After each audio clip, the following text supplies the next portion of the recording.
네, 하나님 말씀은 말라기 2장 17절입니다. 말라기 2장 17절.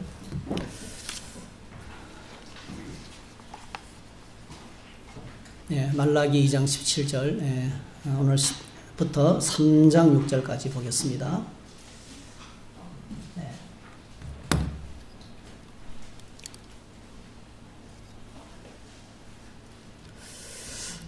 네. 김순난 집사님 감사합니다. 네, 같이 읽겠습니다. 너희가 말로 여호와를 괴롭게 하고도 이르기를 우리가 어떻게 여호와를 괴롭혀 들었나이까 하는도다. 이는 너희가 말하기를 모든 악을 행하는 자는 여호와의 눈에 좋게 보이며 그에게 기쁨이 된다 하며 또 말하기를 정의의 하나님이 어디 계시냐 함이니라. 만군의 여호와가 이르노라. 보라 내가 내 사자를 보내리니 그 아가 내 앞에서 길을 준비할 것이요 또 너희가 구하는 바 주가 갑자기 그의 성전에 임하시리니 곧 너희가 사모하는 바 언약의 사자가 임하실 것이라. 그가 임하시는 날을 누가 능히 당하며 그가 나타나는 때에 누가 능히 서리요. 그는 금을 연단하는 자의 불과 표백하는 자의 재물과 같을 것이라. 그가 은을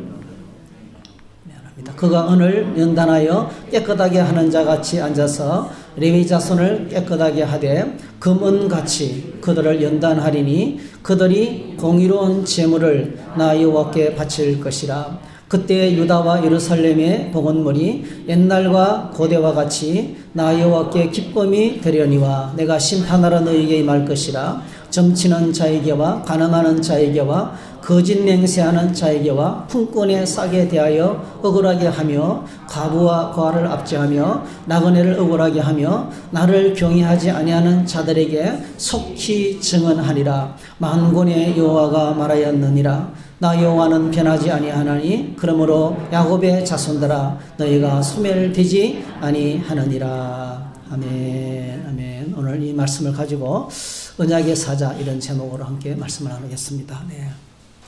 네. 말라기서를 제가 이제 작년 말부터 하면서 6가지 주제를 다루잖아요. 근데 설교 준비가 힘들어요. 내용이 어렵기 때문에. 근데 이제 무거운 주제인데, 그런데 이 무거운 주제 속에 우리를 향한 너무나 기쁜 복음이 담겨 있고, 또 이 말라기서를 읽고 묵상하고 되새김질 할수록 이것이 제 속에, 여러분 어떤지 모르겠어요. 제 안에 양약이 되는 것 같아요. 그래서 참 목회와 하나님을 섬기는 일에 큰 도움이 되고 있는 그런 실정입니다. 그래서 우리가 어렵지만은 좀 사모하는 마음으로 들으시면 하나님께서, 성령께서 뜻을 깨닫게 하시고 또 은혜를 주실 줄로 믿습니다. 여러분 부끄럽게도 우리나라는 지난 주일에는 우리가 혼인에 대해서 다루면서 혼인율이 세계에서 OECD 국가에서 1등이라 말했습니다. 그거 아멘 하면 안 돼요. 안 좋은 소식이니까. 자, 근데 부끄럽게도 자살률도 1위예요. 자살률도 1위예요. 이 도표를 보면, 그 인구 10만 명당 자살자 수가 2023년도 통계인데, 2024년도 통계 아직 안 나오는가 봐요. 인터넷 들어가 보니까. 우리나라가 1위예요. 그러니까 10만 명당 23.6명이 죽어요. 자살을. 하루에 40명씩. 예, 이걸 1일로 치면 하루에 40명씩, 37명에서 40명까지. 그럼 자살률이 높다는 것은 무슨 뜻이겠어요? 불행하다. 네, 불행하다. 네. 그렇죠. 네. 불행하다는 거죠. 네. 우리나라가 정말 세계적으로 잘 사는 나라고 이렇게 잘 살게 됐는데 좁은 땅덩어리에서 인구 밀도는 높고요. 경쟁은 치열하고, 그리고, 우리가 여러분 지금 보겠지만은 지도자들이나 백성들의 의식 수준이 좀 낮아요, 아직도요. 그렇게 높지를 못합니다. 네. 이렇게 편을 갈려서 싸우고요. 이념 투쟁을 하고, 뭐 지도자들만 나쁜 것이 수준이 낮은 것이 아니고요. 지도자들을 그렇게 몰아가는 백성들도 잘못된 거예요. 네.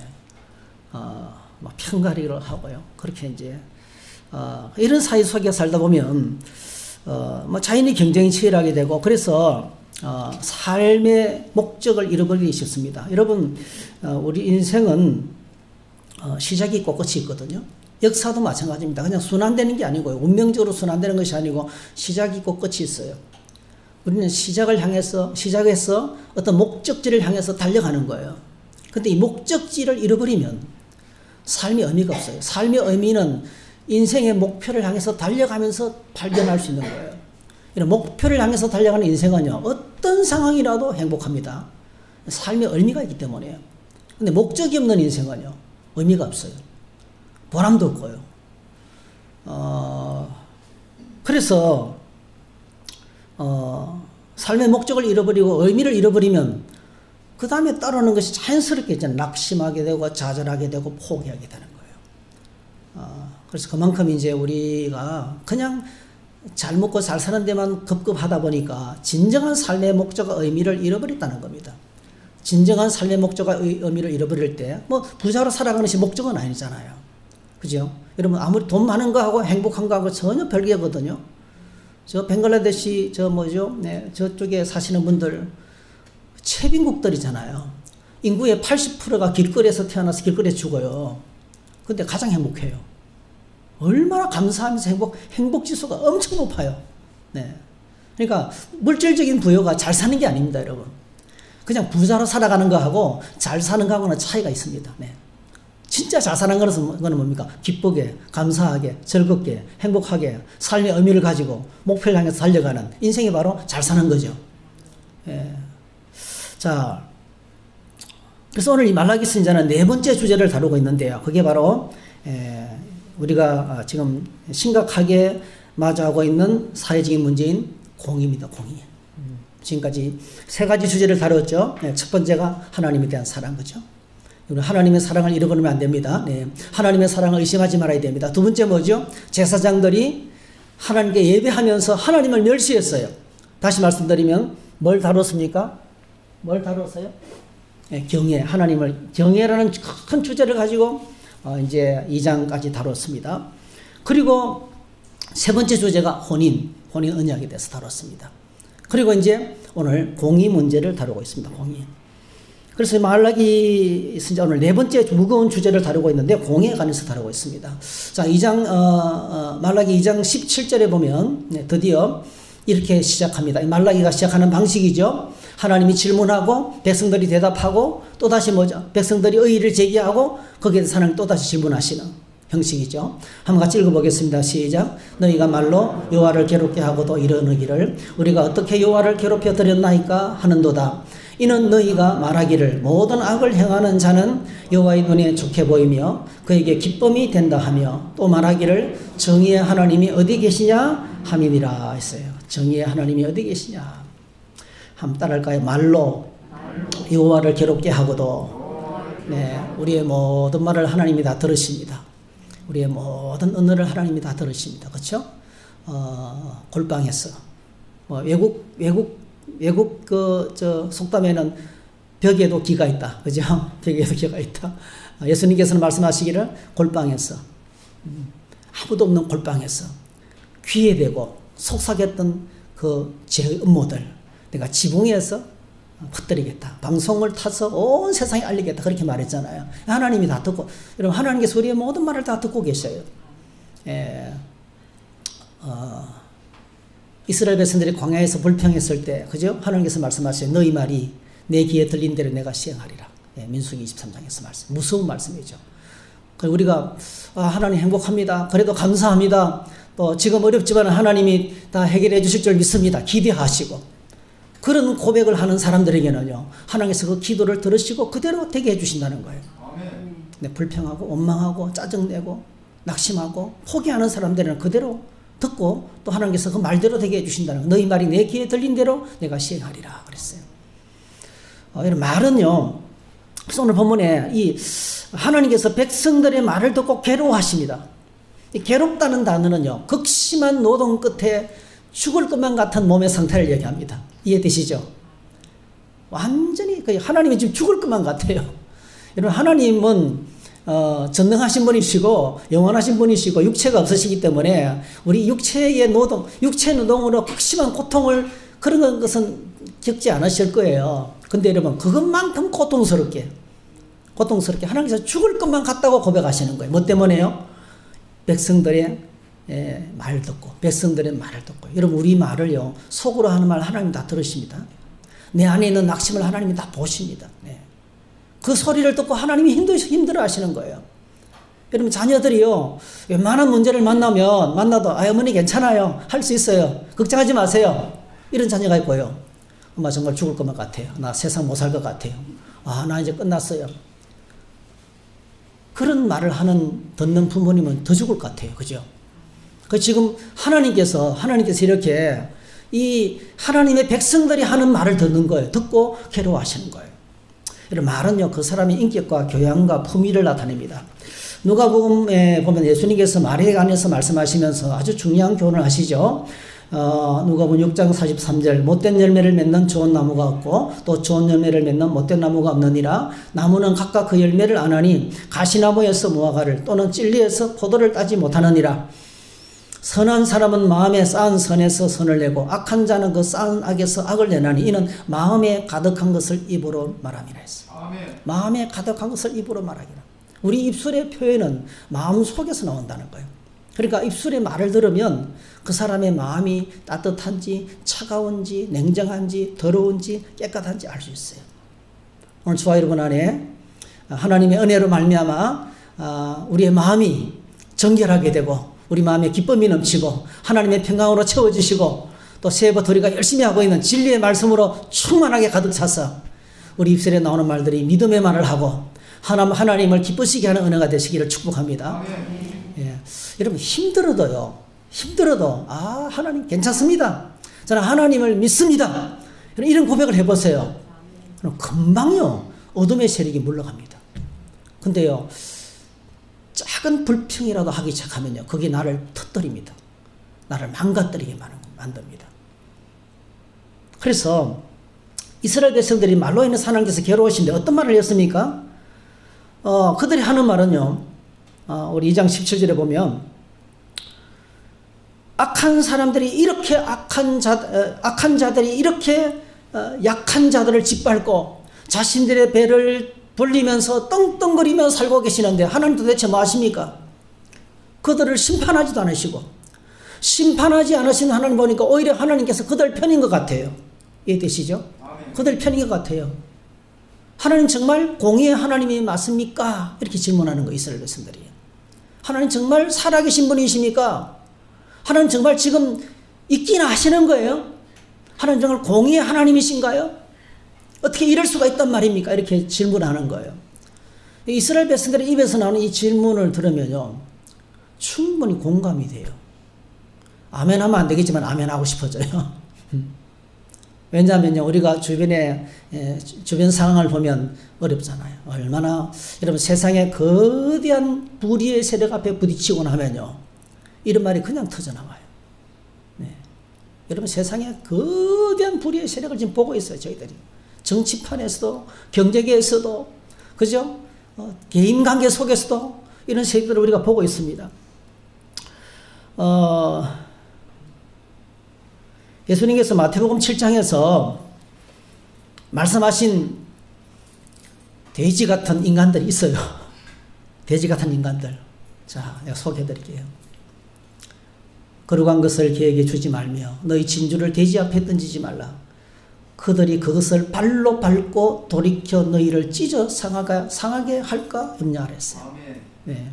진주를 주고 거룩한 것을 제공하는데요, 완전히 프레임을 뒤집어 씌워가지고 짓밟고 상하고 망치는 거예요. 그러니까 이 불의한 세상의 이 대표적인 사람이 돼지 같은 인간이에요. 아주 여러분, 오늘 주일날 좋은 욕을 제가 가르치는 것 같아서 죄송합니다. 네. 돼지 같은 인간. 돼지 같은 인간이 있어요. 그래서 우리가 이런 문제를 만나면 이렇게 하면 당하고 나면요, 이 말은 저는 몰랐는데 정말 착하고 진실하게 살아가는 분이요, 했던 고백을 제가 들었어요. 이분. 야, 나 지금까지 살면서 하나님 앞에 양심대로 살았는데 이렇게 모함을 뒤집어 쓰고 짓밟히고 인격적인 모욕을 당하는 걸 처음이라는 거예요. 그래가지고 그냥 이 예수님이 말씀하신 돼지 같은 인간이 있다는 거예요. 제가 여러 번 이야기했지만 악기 상해를 하는 집사님이 악기는 악기 한 대가요 전셋집 값이잖아요. 전셋값. 그 당시 집 한 채 값이잖아요. 그러니까 악기 몇 대를 들이면 벌써 뭐 수억 원이 되어버립니다. 그러니까 악기를 살 때는 건축업자처럼 이런 건축업자들도 이제 요즘은 그런 게 없어지지만 옛날에는요 맞보증을 써줬어요. 업체끼리 서로 맞보증을 써줬어요. 그리고 악기 상해도 똑같아요. 악기 상해하는 악기 상해들끼리 서로 맞보증을 써주는 거예요. 그런데 이 집사님이 맞보증을 써준 악기 상해가 한 10억 가까운 부도를 내버렸어요.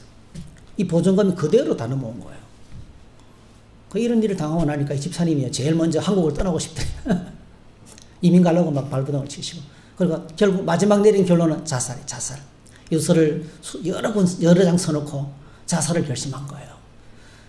물론 이제 하나님의 은혜로 또 좋은 사람들을 만나서 다시 회복하고 재생하고 또 다시 새로워지기는 했지만은요. 정말 교회가 큰 역할을 했어요. 교회가 그 집사님을 꽉 붙잡아줘서 다시 일어설 수 있게 됐어요. 그런데 그런 일을 만나면요. 그런 거 배신당하는 거잖아요. 그런 일을 만나면 그냥 죽고 싶다니까요. 오늘 이 본문의 고백이 진짜라니까요. 하나님 정말 공의의 하나님 맞습니까? 라만이 놓는다는 거예요.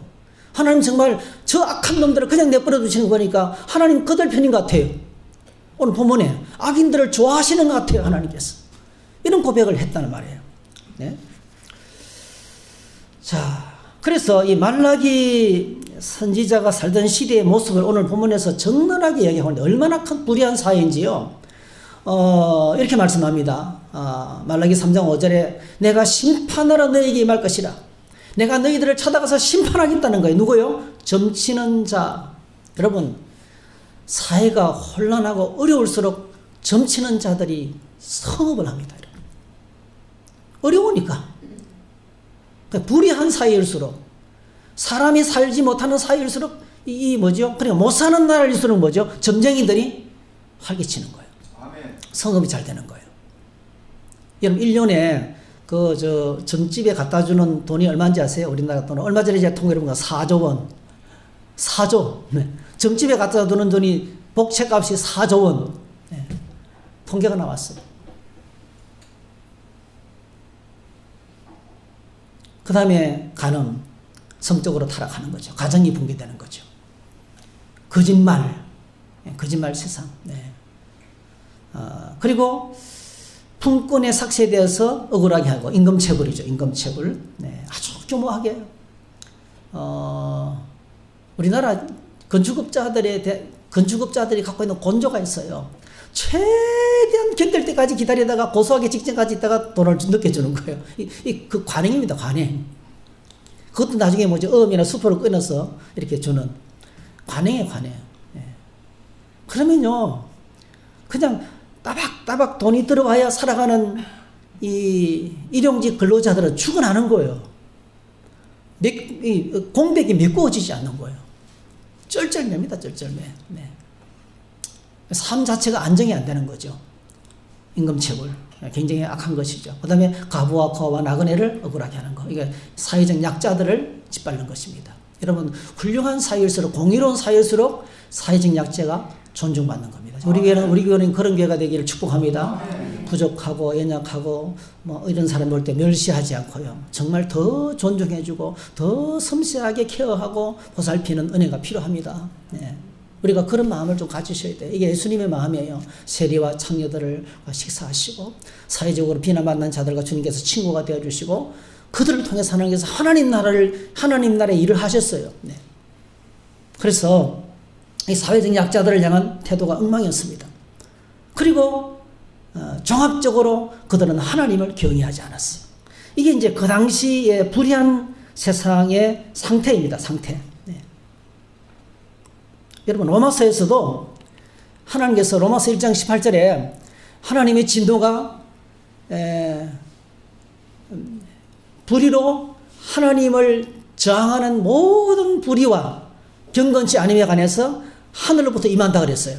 그러면서 불의한 제목들을, 물론 이제 우상숭배, 그 다음에 성적 타락, 그 다음에 이런 것들을 쭉 언급하면서 불의를 속였어요. 하나님이 심판하시는 불의를 속였습니다. 제가 읽어드릴게요. 로마서 1장 28절. 또한 그들이 마음에 하나님 두기를 싫어하며 하나님께서 그들을 그 성실한 마음대로 내버려둬서 합당하지 못한 일을 하게 하셨으니 곧 불의, 모든 불의, 추악, 탐욕, 악의가 가득한 자요, 시기, 살인, 분쟁, 사기, 악독이 가득한 자요, 수군수군하는 자요, 비방하는 자요, 하나님께서 미워하시는 자요, 능욕하는 자요, 교만한 자요, 자랑하는 자요, 악을 도모하는 자요, 부모를 거역하는 자요, 우매한 자요, 배약하는 자요, 부정한 자요, 무자비한 자라 했어요. 네. 이게 이제 하나님이 심판하시는 모든 불의예요. 이런 불의가 가득한 세상은 뭐죠? 총체적인 특징이 하나님에 대한 두려움이 없어요. 하나님에 대한 두려워하는 마음이 없습니다. 하나님을 경외하지 않습니다. 그래서 이 불의는요, 하나님을 경외하지 않는 자에게 나오는, 하나님을 경외하지 않는 불경에서 나오는 죄가 뭐죠? 이 불의한 것들이에요. 죄의 가지고 잎사귀고 열매들이죠. 자, 이에 대해서 하나님께서 대답하십니다. 여러분, 우리 고민에 백성들의 질문에 하나님께서 대답하시는데 그게 바로 오늘 3장 1절부터 6절까지예요. 3장 1절. 우리 하나님의 대답은 오직 한 가지예요. 이 모든 불의에 대해서 하나님 반드시 심판을 통해서 구원하시겠다는 거예요. 심판하시고 구원하시겠다는 겁니다. 이게 이제 3장 1절부터 6절까지 한 가지 대답을 하고 계시는 겁니다.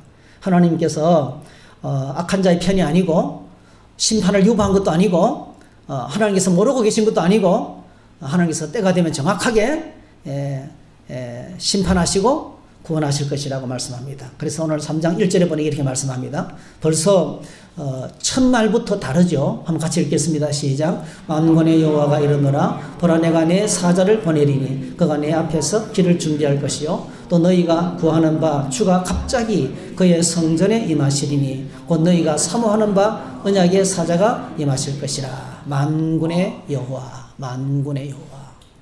이런 만군의 여호와가 많이 나오죠. 이 말라기는 계속 만군의 여호와예요. 하나님을 자신을 소개하면서 만군의 여호와. 이 만군의 여호와는 뭡니까? 군대, 많은 군대의 하나님이라는 뜻이잖아요. 메시지 성경에 보니까 많은 천사들의 군대라 했어요. 많은 천사들의 군대. 하늘에 엄청난 군대들이죠. 여러분, 군대는 언제 출동합니까? 전쟁이죠. 심판이에요. 그러니까 하나님 자신을 가리켜서 나 심판하는 하나님이다. 심판하시는 하나님의 이름이 만군의 여호와예요. 네. 만군의 여호와예요. 아무도 이분을 이길 자가 없어요. 네. 전능하신 만군의 여호와 하나님께서 말씀을 하십니다. 보라, 내가 내 사자를 보내리니. 보라, 내가 내 사자가 뭐죠, 여러분? 내 사자가 말라기라는 말의 뜻이 내 사자. 네. 내가 내 사자를 먼저 보낸다는 거예요. 그래서 오늘 두 가지를 이야기했는데, 하나님께서 먼저 보내시는 사자가 있어요.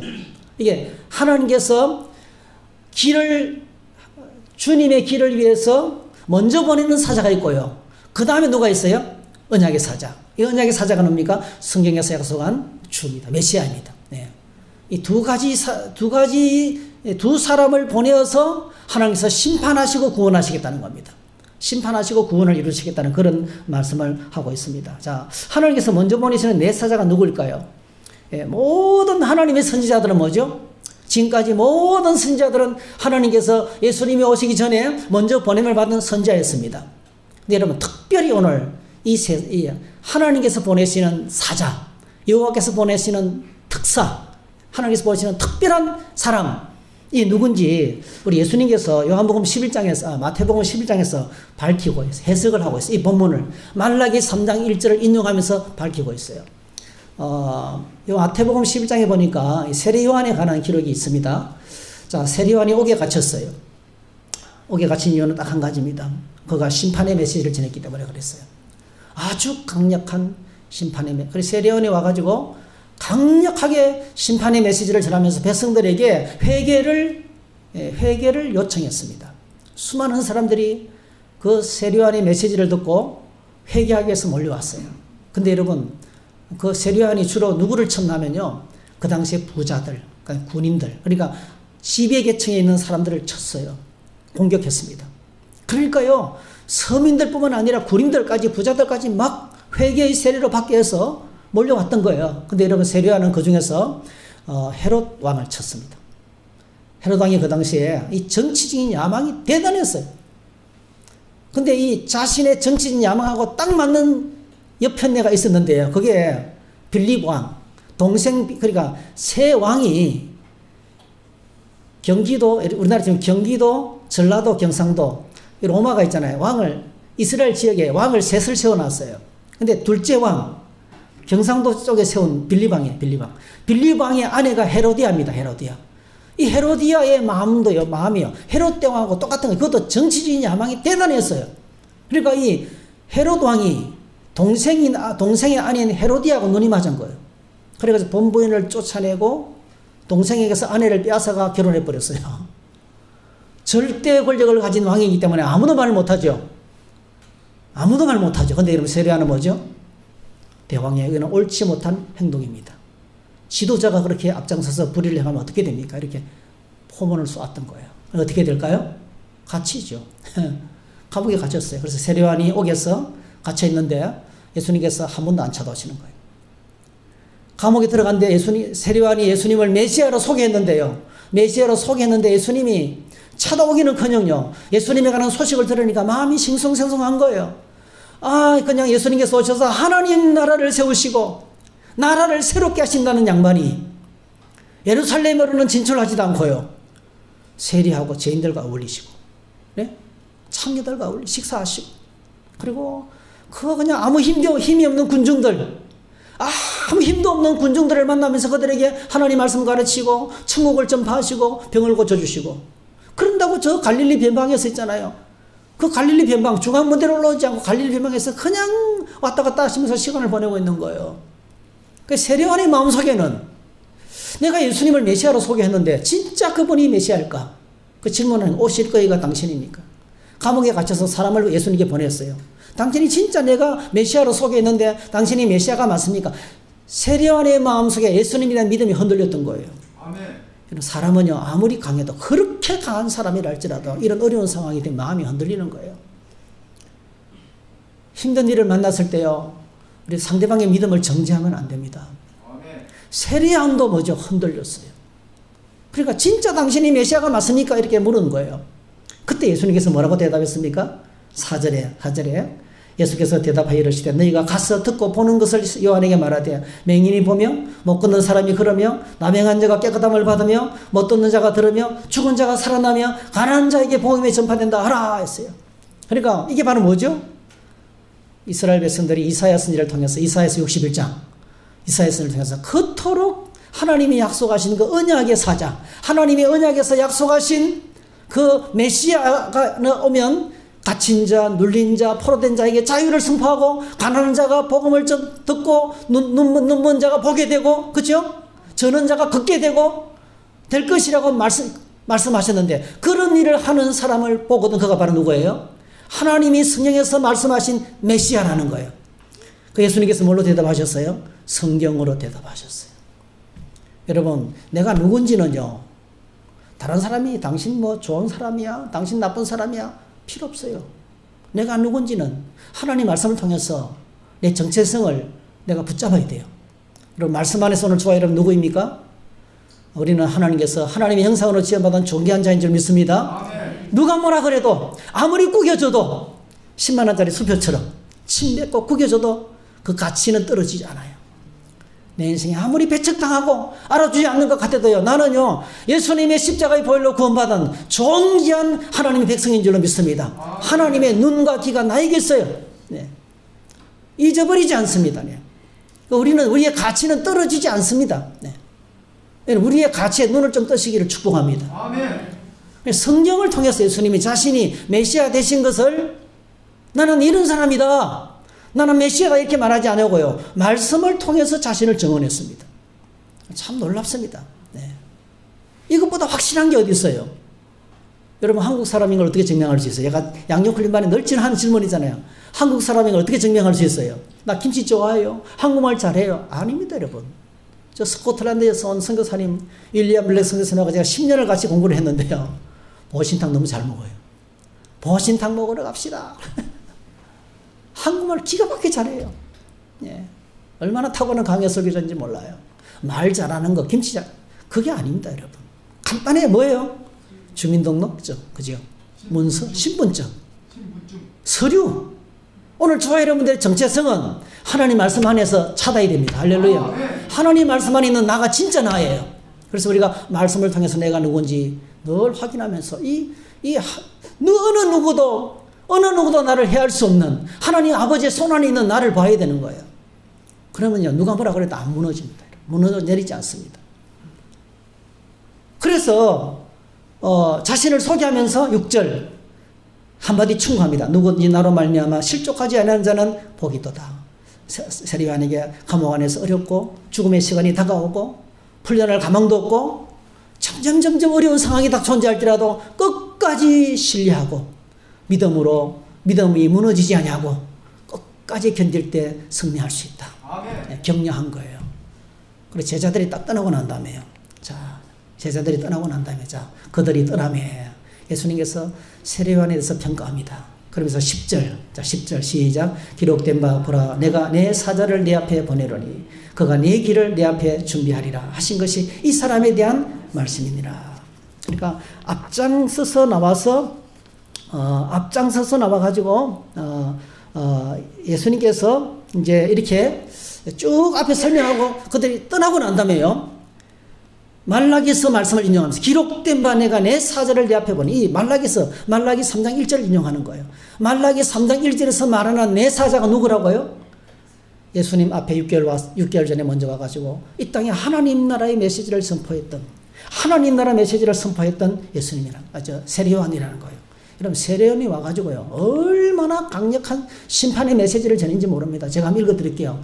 마태복음 3장 7절 12절 요한이 많은 바리새인들과 사두개인들이 세례 베푸는 대로 오는 것을 보고 이르되 독사의 자식들아. 이게 사실은 The Son of Vipera는 게요 그냥 욕이 아닙니다. 욕 아니고요 사탄의 자식들이 뜻입니다. 뱀의 후손들이 뜻입니다.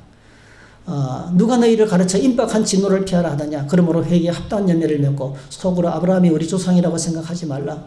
내가 너에게 이르노니 하나님이 능히 돌들로도 아브라함의 자손이 되게 하시느니라. 이미 도끼가 나무 뿌리에 놓였으니 좋은 열매를 맺지 아니하는 나무마다 찍혀버려 던져지리라. 나는 너희로 회개하게 하기 위하여 물로 세례를 베풀거니와 내 뒤에 오시는 이는 나보다 능력이 많으시니 나는 그의 신을 들기도 감당하지 못하겠노라. 그는 성령과 불로 너에게 세례를 베푸실 것이요 손에 키를 들고 자기 타작마당을 정하게 하사 알곡은 모아 곳간에 들이고 쭉쭉이는 꺼지지 않는 불에 태우시리라 했어요. 그러니까 아주 강력한 심판의 메시지를 들었어요. 여러분 오늘 얼마나 많은 사람들이 목사님 저희들 힘들어요. 세상에서 너무 지치고 피곤해요. 위로의 메시지를 주세요. 이렇게 요구하는지 모릅니다. 여러분 꼭 기억하셔야 돼요. 우리가 정결하게 되고 우리가 새로워지고 회복될 수 있는 유일한 메시지는요 심판의 메시지예요. 여러분 무거운 메시지를 싫어하지 마세요. 아멘. 이 세례요한의 심각한 심판의 메시지를 듣고요 여러분 지옥이 있습니다. 하나님이 심판하십니다. 하나님이 살아계셔요. 하나님은 만군의 여호와이십니다. 여러분 성경 전체를 다 보세요. 제가 여러 번 이야기했잖아요. 신명기 28장 3분의 1은 뭐예요? 축복의 말씀. 들어가도 복을 받고 나가도 복을 받고 그죠? 하나님 말씀을 삼가 들으면 들어가도 복을 받고 나가도 복을 받고 떡 반죽 그릇이 복을 받고 머리가 될지언정 꼬리가 되지 아니고 얼마나 좋아합니까 여러분. 근데 신명기에 이 3배나 되는 그죠? 이 축복의 말씀의 3배가 되는 것이 뭐죠? 저주의 말씀입니다. 그건 잘 안 들려 그래 우리는. 우리가 구원받아야 되고 주님이 필요한 이유는요. 하나님의 진노가 너무나 무섭기 때문에 그렇습니다. 하나님의 심판이 너무나 영원하기 때문에 그렇습니다. 그러니까 우리의 힘으로는 이 진노의 문제, 하나님의 심판의 문제를 해결할 길이 없어요. 그런데 예수 그리스도께서 이 길을 열어주셨던 거예요. 그래서 복음일 수 있는 것은 하나님의 진노와 심판이 너무 무섭기 때문에 그렇습니다. 아주 강력한 심판의 메시지를 전했습니다. 그래서 이 메시지를 듣고 이제 그러니까 세례요한도 와서 심판의 메시지를 전한 거예요. 예. 심판의 사역을 하셨습니다. 그러니까 심판을 통해서 우리 안에 있는 더러운 것들이 떠나가기 시작하는 거예요. 네. 하나님의 심판의 시간을 통해서 우리 안에 더러운 것들이 불로 자기 타작마당을 정하게 한다 그랬어요. 그래서 이제 오늘 본문에 보니까 하나님께서 이제 이 3장에 보면, 3장에 보면, 여기까지 했어요. 이제 하나님께서 심판하시기 위해서 언약의 사자를 보내는데요. 어떻게 임하면 너희가 구하는 바 주가 메시아가 갑자기 그의 성전에 임하시리니 곧 너희가 사모하는 바 언약의 사자가 임하실 것이라. 하나님께서 오셔서 어떤 일을 합니까? 이게 갑자기 사모하는 주 메시아가 언약의 사자가 성전에 찾아오실 것이라는 거예요. 성전에. 여러분 갑자기라는 것은 생각지도 못한답니다. 그렇죠? 생각지도 못한 그때에 주님이 오실 것이라는 거예요. 여러분 마태복음 24장에 보면 이 마태복음 24장하고 누가복음 21장은 종말장이잖아요. 예수님께서 세상 종말을 예루살렘의 멸망을 선포하면서 온 세상 종말을 말씀하신 부분이거든요. 이 21장에도 보니까 주님이 크게 강조하는 것이 예수님은 어느 날 갑자기 오신다는 거죠. 갑자기 오실 것을 아주 강조하고 있어요. 마태복음 24장에 보니까 그러므로 깨어있으라 어느 날에 너희 주가 임할런지 너희가 알지 못함이니라. 너희도 아는 바니 만일 집주인이 도둑이 어느 시각에 올 줄 알았더라면 깨어있어 그 집을 뚫지 못하게 하였으리라. 이러므로 너희도 준비하고 있으라. 생각하지 않은 때에 인자가 오리라. 그 날이 도적같이 이렇게 오는 거예요. 네. 그러니까 이 예수님이 도둑 같은 분은 아니에요. 오실 때 알려주지 않고 어느 날 갑자기 찾아오신다는 거예요. 어느 날 갑자기. 그래서 뭐가 필요합니까? 깨어있으라는 거죠. 제가 너무 좋아하는 구절인데요. 누가복음 21장 우리 한번 같이 읽으십시다. 시작. 너희는 스스로 조심하라. 그렇지 않으면 방탕함과 술 취함과 생활의 염려로 마음이 둔하여지고 뜻밖의 그날이 뜻과 같이 너에게 말이라. 이날은 온 지구상에 거하는 모든 사람에게 이 말이라. 이러므로 너희는 장차 올 이 모든 일을 능히 피하고 인자 앞에 서도록 항상 기도하며 깨어있으라 하시니라. 네, 항상 기도하며 깨어있으라. 경성기도. 네. 기도 가운데 깨어있어야 된다는 거예요. 네. 여러분 주님 안에서 깨어있는 사람이 되시기를 축복합니다. 말씀으로 깨어있고 기도 가운데 깨어있어야 되는 거예요. 네. 근데요, 이게 갑자기 성전을 찾아오실까 이 말이 뭐냐면요. 이 속에 뼈가 있어요. 이 말씀 속에. 이런 말라기 1장 10절에서 예수님께서 뭐라고 말씀하셨냐면요. 너희 중에 성전문을 닫을 자가 있었으면 좋겠다는 거예요. 너희들이 드린 예배를 내가 못 견디겠다. 이게 사실은요. 성전 폐쇄 선언이에요. 성전 폐쇄 선언을 하셨어요. 말라기서 안에서. 나 너희들이 드린 예배 못 받겠다는 거예요. 왜? 제사장들이 예배하는 자들이 하나님을 멸시했거든요. 여러분 우리 안에 경외심으로 드리는 예배를 회복할 수 있기를 꼭 축복합니다. 이거 정말 회복할. 하나님의 앞에 경외심을 가지시고 경외심으로 드리는 예배를 회복하지 않으면 하나님 너가 드리는 예배를 못 받겠다 하시는 거예요. 그러니까 성전 폐쇄 명령을 했습니다. 선언했습니다. 그런데 지금요 오늘 본문에서 내가 성전에 다시 오겠다는 거예요. 성전에 찾아오겠다는 겁니다. 이 말은 뭐냐면요. 하나님은 절대로 사실 이거는 갑자기 찾아오셔서 성전의 회복을 선언하고 있어요. 여러분 그렇습니다. 하나님은 절대로 성전을 포기하지 않는 줄 믿습니다. 아멘. 우리가 성전이잖아요. 하나님 절대로 우리를 포기하지 않으시는 거예요. 다시 성전을 새롭게 하시고 다시 예배를 회복하게 하실 줄로 믿습니다. 아멘. 자, 그런데 하나님께서 어떻게 이 불의한 세상을 다시 공의로운 세상으로 회복시킵니까? 하나님이 공의로운 세상으로 회복시키는 방법이 뭐죠? 성전을 회복시킨다는 거예요. 예배를 회복시킨다는 겁니다. 그래서 3장 2절 3절에 보니까 이렇게 말합니다. 그가 임하시는 날을 누가 능히 당하며 그가 나타나시는 때에 누가 능히 서리요. 그는 금을 연단하는 자의 불과 표백하는 자의 재물과 같을 것이라. 그가 은을 연단하여 깨끗하게 하는 자 같이 앉아서 레위 자손을 깨끗하게 하되 금은같이 그들을 연단하리니 그들이 공의로운 재물을 나 여호와께 바칠 것이라. 공의로운 재물을 바치는 것이 뭐죠? 예배가 회복되는 거죠. 성전에 오셔서 예배가 회복되는 거죠. 근데 여러분 어떤 식으로 하십니까? 자, 만군의 여호와이신 하나님께서 사자를 먼저 보내고 그리고 메시아를 보내시는데요. 그 예수님을 통해서 하시는 사역이 심판사역이라는 심판사역. 어떻게 심판하십니까? 은과 금을 연단하는 불처럼 이 금을 연단한다는 말은요, 찌꺼기를 제거한다는 뜻이에요. 불순물을 제거해서 100% 순도, 100% 빛나는 순금을 만들어내야 되겠다는 거예요. 그 다음에 표백은 뭐죠? 이런 더러워진 옷감을 뭐죠? 더러워진 옷감 속에 있는 때를 깨끗하게 빨아내서 흰 눈처럼 양털같이 희게 하시겠다는 거예요. 그러니까 심판하시는 주님이 오셔서 그 백성들을 심판하시는데요. 하나님께서 어떻게 정결하게 하십니까? 네, 이 불처럼 표백제처럼, 그죠? 잿물처럼 그렇게 우리를 정결하게 하시겠다고 말씀하고 있는 것입니다. 그래서 3장 5절에 보니까, 자, 3장 5절 보면 이렇게 말합니다. 내가 심판하러 너희가 말 것이라. 그래서 쭉 이런 불이, 이런 자들을 전부 다 하나님께서 심판하시고, 그리고 내가 그들 앞에서 내 자신이 공의로운 하나님인 것을 증명하시겠다는 거예요. 하나님 진짜 공의로운 분이신 것을 증명하시겠다는 것입니다. 언약의 사자가 오시면 그토록 만연한 사회적인 모든 불의가 깨끗하게 된다는 겁니다. 네. 점치는 자, 가늠하는 자, 거짓말하는 자, 임금체불하는 자, 가부 고아나그네를 압박하는 사람들, 이 모든 학대들, 이 모든 것에 대해서 하나님이 심판하실 것이라는 거예요. 여러분, 말씀하신 대로 예수님이 오셨어요. 3년 동안 공생애를 사시면서 하나님 나라 복음을 전파하셨습니다. 진리를 몰라 방황하는 자들에게 진리를 가르쳤어요. 여러분, 교회는 꼭 기억하셔야 돼요. 그냥 위로받는 것이 아니에요, 여러분. 아멘.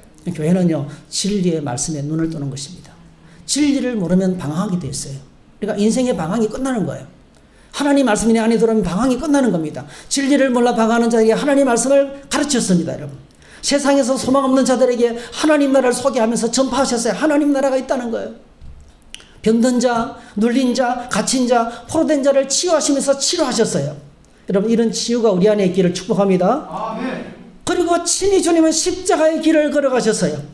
여러분, 십자가는요, 이 땅의 모든 죄에 대한 하나님의 심판입니다, 여러분. 예수님이 심판을 진행하러 오신 거예요. 모든 죄의 값을 지불하시면서 그가 하나님으로부터 버림을 받았었어요. 그러면서 뭘 하셨어요? 마귀 권세를 깨뜨렸어요. 할렐루야. 아멘. 이 세상 임금을 멸하셨어요. 아멘. 그러니까 여러분, 놀랍습니다, 여러분. 주님이 우리를 구원하시러 오시는데 십자가를 통해서 심판하러 오신 거예요. 여러분, 지금도요, 십자가는요, 모든 불의에 대해서 이 세상의 모든 죄의 세력에 관해서 심판하시는 하나님의 능력인 줄로 믿습니다. 아멘. 예. 그래서 우리가 십자가를 고백하면 여러분, 어떤 상황 속에서도 우리는 이길 수 있어요. 정말 이 불의한 세상 가운데서 하나님 이름을 찬양할 수 있습니다. 그렇습니다. 진정한 회복과 구원은요, 심판을 통해서 이루어집니다. 새 집을 지으려면 낡은 집을 다 드러내고 기초까지 다시 다 파내야 됩니다. 그게 심판이에요. 그래야 새 집을 지을 수 있어요. 그래서 여러분, 예수님께서 이 땅에 언약의 사자로 새 언약을 가지고 이 땅을 찾아오셨는데 예수님이 십자가 직전에 그 말씀을 하셨어요.